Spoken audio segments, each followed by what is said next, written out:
থকা ডিব্ৰুগড় বিধানসভা সমষ্টিৰ সন্মানীয় বিধায়ক তথা অসম চৰকাৰৰ সন্মানীয় মন্ত্ৰী প্ৰশান্ত ফুকন ডাঙৰীয়া, আমাৰ মাজত উপস্থিত থকা ডিব্ৰুগড় জিলাৰ আয়ুক্ত বিক্ৰম কৈলী ডাঙৰীয়া, আমাৰ সৈতে উপস্থিত থকা হোমগাৰ্ডৰ দায়িত্বত থকা অৰবিন্দ কলিতা ডাঙৰীয়া, আৰক্ষী অধীক্ষক ৰেড্ডি ডাঙৰীয়া, আমাৰ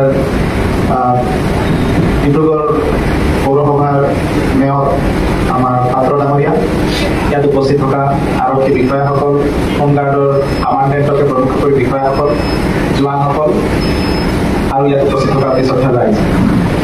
মই দীঘলীয়া বক্তব্য ৰাখিব খোজা নাই। আমাৰ অৰবিন্দ কলিতা ডাঙৰীয়াই ইতিমধ্যে গোটেই কথাখিনি আপোনালোকৰ সন্মুখত ৰাখিছে।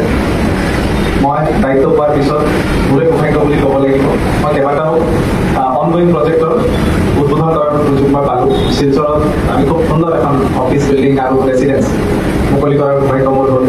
ঠিক তেনেকৈ আমাৰ কাৰ্বি আংলঙত ভিতৰুৱা জেগাত আমাৰ হোমগাৰ্ডৰ এটা অফিচ আমি মুকলি কৰাৰ সুবিধা পালোঁ।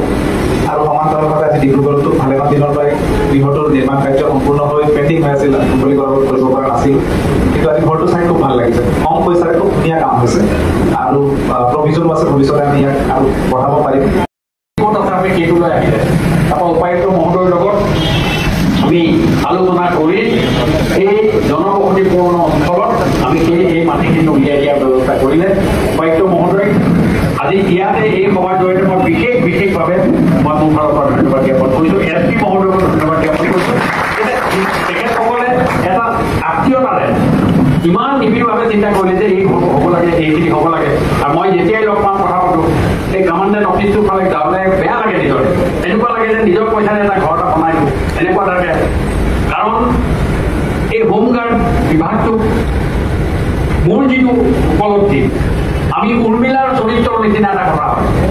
উৰ্মিলাৰ চৰিত্ৰ আপোনালোকে সকলোৱে জানে যে ৰামচন্দ্ৰ বনবাসৰ লগত লক্ষ্মণ গুচি গ'ল। লক্ষ্মণ ৰামচন্দ্ৰৰ লগত বনত থাকিলে, কিন্তু সেই উৰ্মিলাই স্বামীহাৰা হৈ 14 বছৰ তেওঁ ঘৰত বনবাস খাটিবলগীয়া হ'ল। কিন্তু উৰ্মিলাৰ কথা কেতিয়াও কোনো প্ৰাসংগিকতা নাহিছিল। আজি এই হোমগাৰ্ডসকলৰ তেখেতসকলৰ যিটো কাৰ্যদক্ষতা আৰু তেখেতসকলৰ যিটো কাৰ্য তেখেতসকলে কৰে, এই কাৰ্যৰ কিন্তু আমি কোনোদিন ৰিকগনেশ্যন দিয়া নাছিল।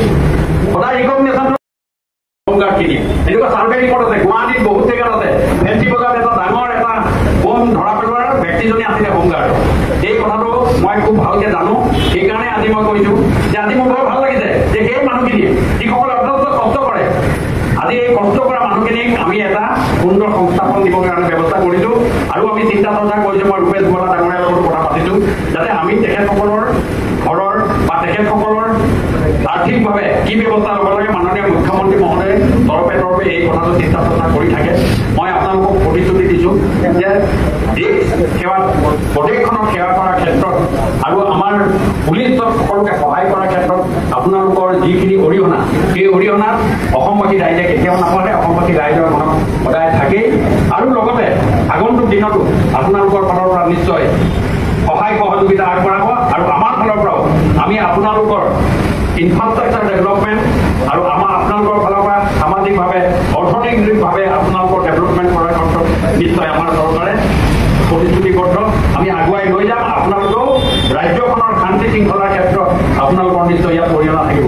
এইখিনি কথাৰে পুনৰবাৰ মই এছ পি মহোদয়, কামাণ্ডেণ্ট মহোদয়, আমাৰ ডি চি মহোদয় আৰু অৰবিন্দ কলিতা ডাঙৰীয়াকে প্ৰমুখ কৰি যিসকল ইয়াৰ লগত নিবিড়ভাৱে জড়িত হৈ আছে, তেখেতসকলকো মই বিশেষভাৱে মোৰ ফালৰ পৰা ধন্যবাদ জ্ঞাপন কৰি, আৰু মই আগন্তুক দিনত মই সকলোকে অনুৰোধ কৰিছোঁ, এই যিটো ৰাস্তা আছে, ৰাস্তাটো আমাৰ পাইপ বহাই দিয়াৰ কাৰণে, পাইপ ইত্যাদি বহাৰ কাৰণে বহুত জেগাত খান্দি দিবলগীয়া হ'ল আৰু কাম চলি আছে। আৰু মই প্ৰতিশ্ৰুতি দিছোঁ, আগন্তুক দিনত আপোনাৰ ছেপ্টেম্বৰ, অক্টোবৰ, নৱেম্বৰ এনেকুৱা মাহত খৰালি দিনত এই ৰাস্তাটো পুনৰ সংস্থাপন কৰি দিয়াৰ কাৰণে মই আজি এই সভাৰ জৰিয়তে 17 নম্বৰ, 18 নম্বৰ, 16 নম্বৰ ৱাৰ্ডৰ সকলো সদস্যকে মই কৈছোৱে, কিন্তু আজি অফিচিয়েলি মই এই কথাটো আজি ঘোষণা কৰিলোঁ। সুন্দৰভাৱে বনাই দিয়াৰ কাৰণে এটা মই ব্যৱস্থা হাতত ল'ম। এইখিনি কথাৰে প্ৰত্যেককে মোৰ ফালৰ পৰা ধন্যবাদ জ্ঞাপন কৰি মই একাষাৰ সামৰণি মাৰিলোঁ। নমস্কাৰ, ধন্যবাদ। ভাৰত মাতা কি জয়। ধন্যবাদ সন্মানীয় মন্ত্ৰী মহোদয়।